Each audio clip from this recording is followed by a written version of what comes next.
سيدنا ومولانا محمدا عبده ورسوله الذي أرسله بالحق بشيرا ونذيرا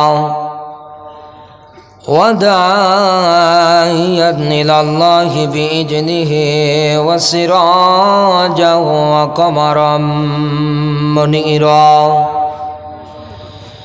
فقد قال الله تعالى في كلامه المجيد وبرهانه التوحيد সবাই মিলে পড়েন আউযু বিল্লাহি মিনাশ শাইতানির রাজিম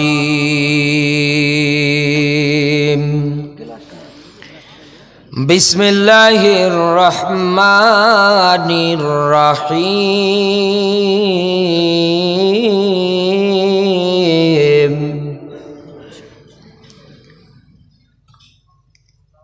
ইয়া বুনাইয়া লা তুশরিক বিল্লাহ ইন্না শিরক লাযুলমুন আযীম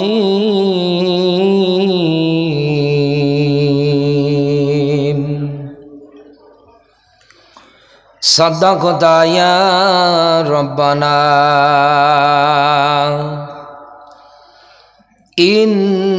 ইন্নাল্লাহা ওয়া মালাইকাতাহু ইউসাল্লুনা আলান নবী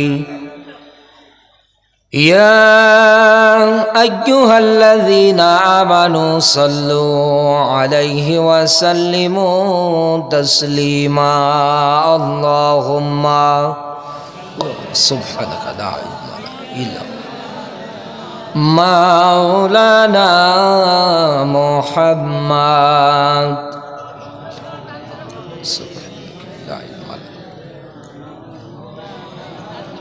পৃথিবীতে কেউ স্থায়ী হয় না,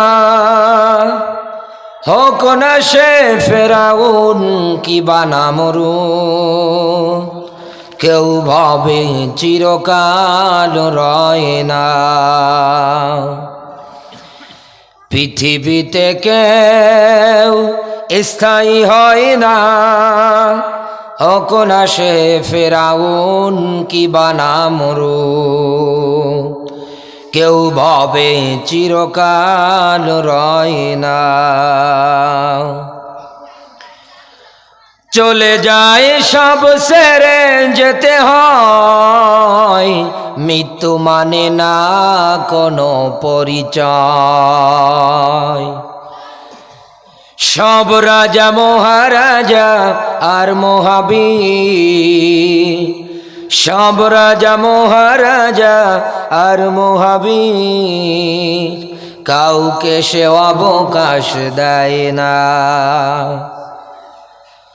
ফেরাউন শ্রেষ্ঠ ছিল না, মৃত্যু তাকেও ছেড়ে দিল না। থেকে গেছে তার সব স্মৃতিচিহ্ন, থেকে গেছে তার সব স্মৃতিচিহ্ন। ফেরাউন শুধু ভবে রয় না। এই সেই পিরামিড দাঁড়িয়ে আকাশের দিকে মাথা বাড়িয়ে, ইতিহাস হয়ে আছে চিরকাল, ইতিহাস হয়ে আছে চিরকাল। ফেরাউন শুধু ভবে রয় না। নীল নদ আজও আছে থাকবে, চিরদিন সত্যকে ডাকবে।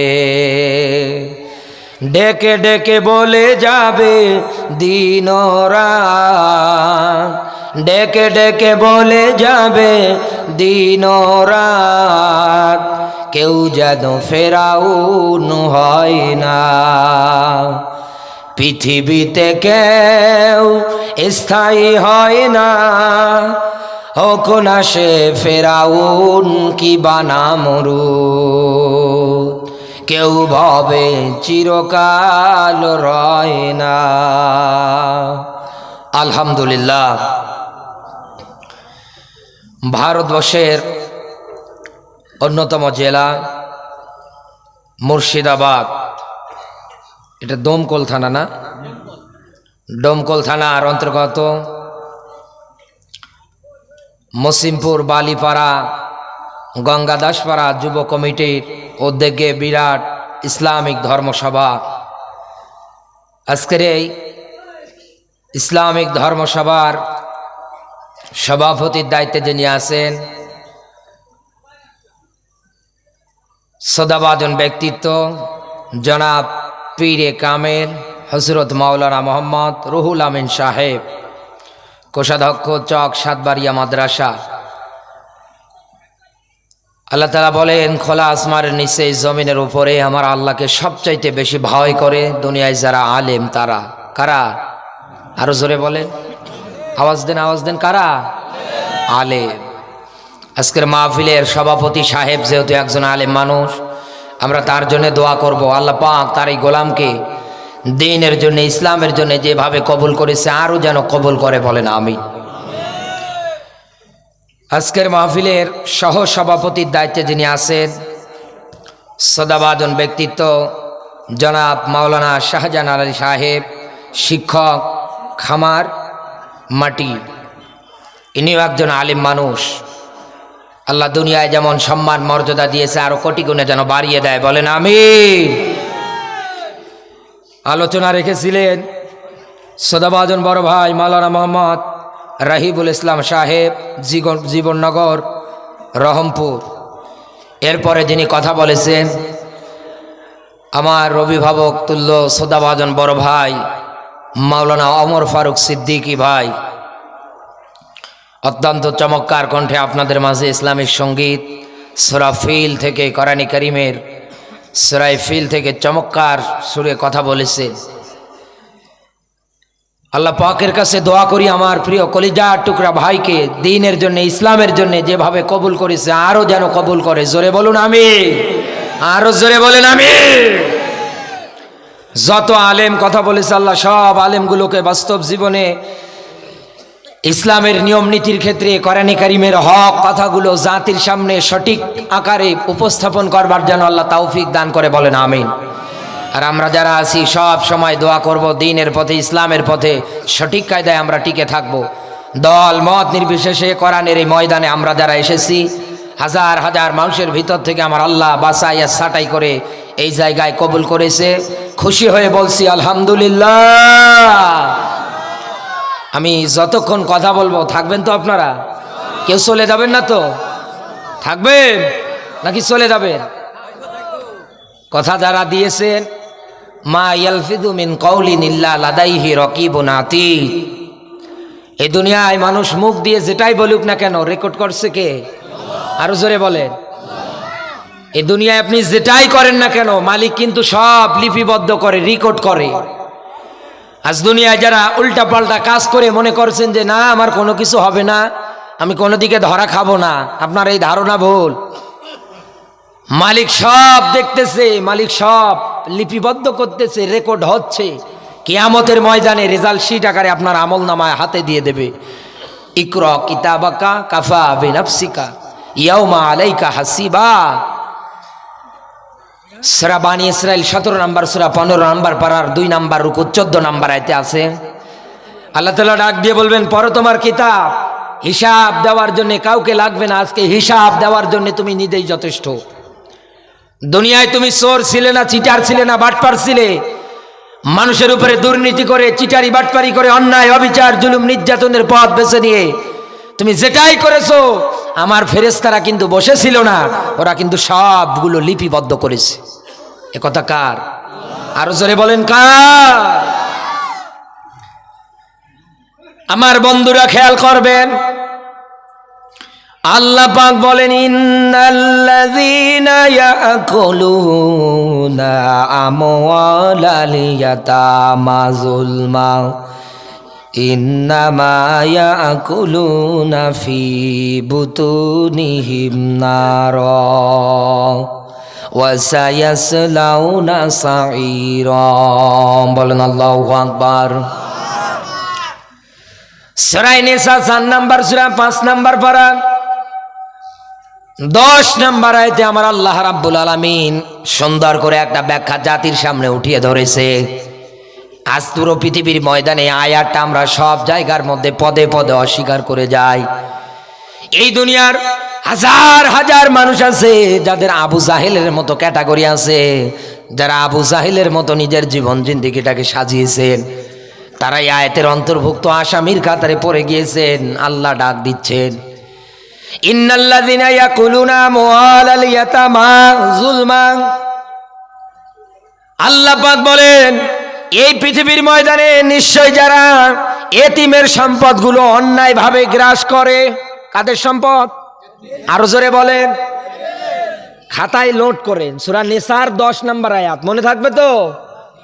আল্লাহ পাক বলেন এই দুনিয়ার ময়দানে যারা অন্যায়ভাবে এতিম যারা আছে তাদের সম্পদ আদিগুলো যারা গ্রাস করেন, যারা অন্যায়ভাবে তাদের সম্পদ আদি টাকা পয়সাগুলো মেরে খায়, আল্লাহ পাক বলেন হে নবী এতিমের সম্পদ এই দুনিয়ার ময়দানে যারা আত্মসাৎ করে যেগুলো খাচ্ছে, ইয়াকুলুনা মুযারে আরবি গ্রামাটিক্যাল অনুযায়ী এই শব্দের অর্থ দাঁড়াচ্ছে দুইটা কাল, বর্তমান আর ভবিষ্যৎ, প্রেজেন্ট ফিউচার। তার মানে বর্তমানেও যারা এইভাবে এতিমের সম্পদগুলো আত্মসাৎ করে খাবে, ভবিষ্যতেও যারা খাচ্ছে। আল্লাহ পাক বলেন ওরা ওদের পেটের মধ্যে যা ঢুকায় ফি বুতুনিহিম নার, ওদের পেটের মধ্যে যা ঢোকাচ্ছে সবগুলো জাহান্নামের আগুন। কথাকার আরো জোরে বলেন, সবগুলো কিন্তু জাহান্নামের আগুন। ও বন্ধু ভালো করে বুঝবেন আয়াতের সরল ব্যাখ্যা থেকে আপনি কি বুঝতে পারলেন? এই দুনিয়ার ময়দানে এতিম বলতে শুধু মা বাবা মারা যায় ওর কিন্তু এতিম না। আল্লাহ এতিমের কথা বলে ডাক দেয়নি। এই দুনিয়ার ময়দানে এতিম বলতে আমার আল্লাহ পাক এই দুনিয়ার ময়দানে যেটা বুঝিয়েছেন মা বাবা মারা যায় ও এক প্রকার এতিম। হাদিসের মধ্যে ব্যাখ্যা দেখলাম, ইতিহাস বেতাত্তা যারা আছে এতিমের সংজ্ঞা দিতে গিয়ে তারা ব্যাখ্যা দিয়েছে এতিম কয় প্রকার, এতিম কারে বলে, কাকে আপনি এতিম বলতে পারবেন। 1 থেকে শুরু করে 15 বছর মতান্তরে 18 বছর বয়স পর্যন্ত কেউ যদি তার মা বাবারে হারায় তাকে এতিম বলা হয়। কি বলা হয়? আরো জোরে বলে। তাকে এতিম বলা হয় কারণ এই অবস্থায় সে ইনকাম করার মতো এরকম একটা অ্যাবিলিটি তার হয় না। কথা বলে না কেন?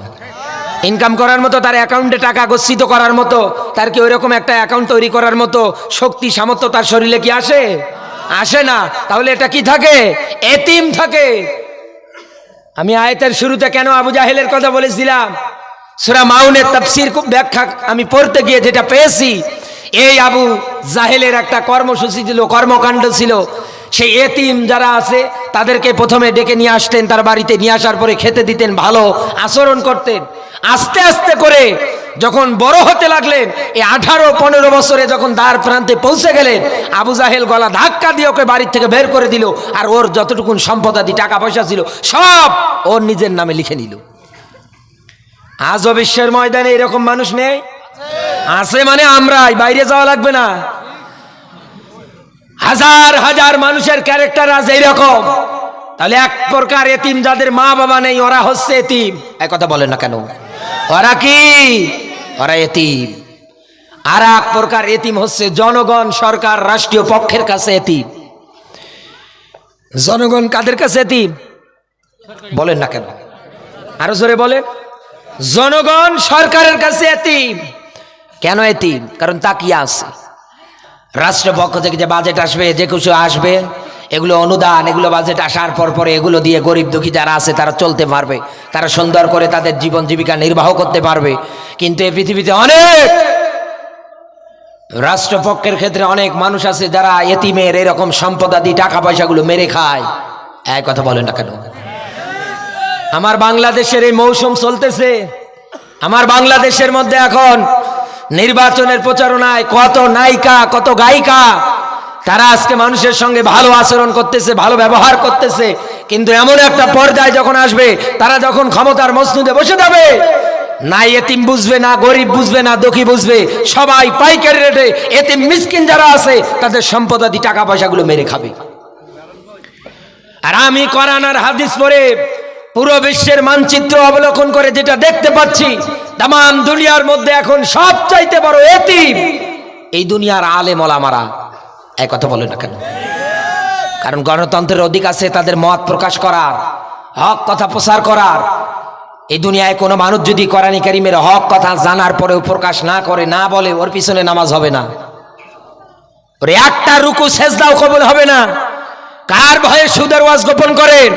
এতিমের সম্পদ মেরে খাওয়া যাবে না, গরিব দুঃখী যারা আছে তাদের কষ্ট দেওয়া যাবে না। আপনি কার ভয়ে এই কথাগুলো, সত্য কথাগুলো আপনি গোপন করে দেন? কোরআনের আয়াত আপনি পড়েন না? আল্লাহ পাক বলেন, শাহরু রমাদান আল্লাযী উনজিলা ফীহিল কুরআন হুদাল লিন-নাসি ওয়া বায়্যিনাতিম মিনাল হুদা ওয়াল ফুরকান। বলুন আল্লাহু আকবার। আমার বন্ধুরা, আল্লাহ রাব্বুল আলামিন ব্যাখ্যা দিয়েছে, হে নবী, রমজান মাসে আমি কোরআনে কারীমটাকে নাজিল করে দিয়েছিলাম। আমরা সবাই জানি কেন নাজিল করে দিলাম জানো? হুদাল লিন-নাস। এখানে যারা আলেম বসে আছে, জ্ঞানী মানুষ যারা বসে আছে, একটু চিন্তা ভাবনা করে বলবেন, এই যে লাম শব্দটা আরবি গ্রামাটিক্যাল অনুযায়ী 13টা কায়দা নিয়ম মেনটেন করে ব্যবহৃত হয়। তার ভিতরে লাম শব্দ শুধুমাত্র ব্যবহার হয় দুনিয়ায় যারা জিন্দা তাদের নামে। কারণ এই পৃথিবীতে জিন্দা মানুষ যারা আছে তাদেরকে আপনি কোরআনের ব্যাখ্যা দিয়ে বোঝাবেন, ইসলামী নিয়ম নীতি দিয়ে বোঝাবেন। জিন্দা মানুষদের সামনে আপনি যত ইসলামী নিয়ম নীতি দিয়ে বোঝাবেন, তাদের দায়িত্ব হবে ওয়ালা আল্লাহুম ইয়াতাফাক্কারুন, তারা চিন্তা ভাবনা করবে, অন্তঃকরণের মধ্যে চিন্তা ভাবনা তৈরি করে আনবে আর সিদ্ধান্ত নেবে আমি কি করছি। আল্লাহর স্পষ্ট সত্য আয়াত, এই দুনিয়ার ময়দানে এতিমের সম্পদ যদি আমি অন্যায়ভাবে গ্রাস করে ফেলি, অন্যায়ভাবে আমি খেতেই থাকি, তাহলে আমার আল্লাহ পাক বলছেন আমি যা খাচ্ছি সবগুলো জাহান্নামের আগুন।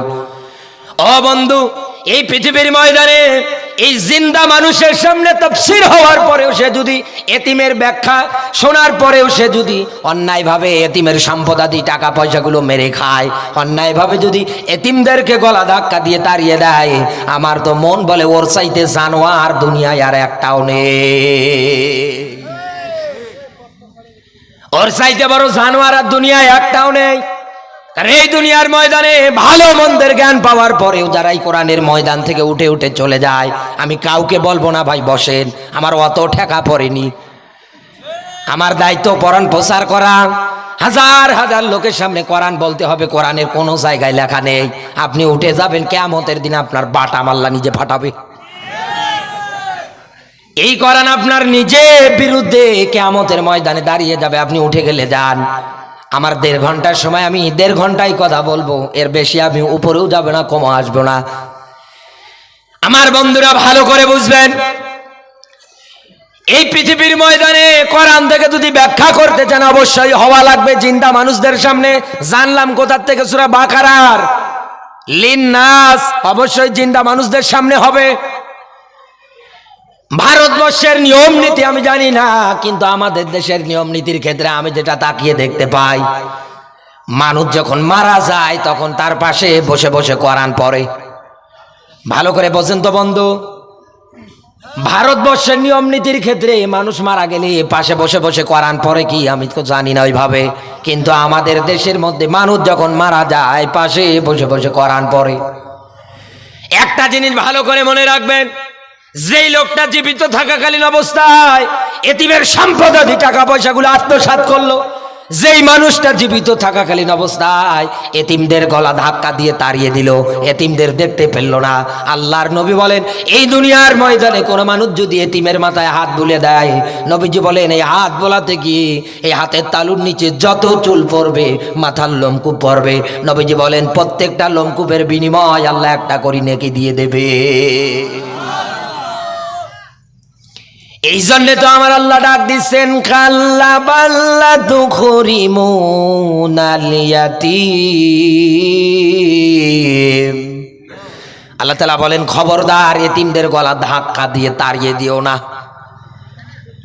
এই পৃথিবীর ময়দানে সারা জীবন এতিমের সম্পদগুলো আত্মসাৎ করে জীবন জিন্দেগি চালালো, মারা যেই দিন গেল ওই দিন বসে বসে কোরআন পড়ে, 4 পয়সার মূল্য নেই। কেন মূল্য নেই জানেন? কারণ এই পৃথিবীতে কোরআন এসেছিল জিন্দা মানুষ যারা আছে তাদেরকে আলোর দিকে নিয়ে যাওয়ার জন্যে।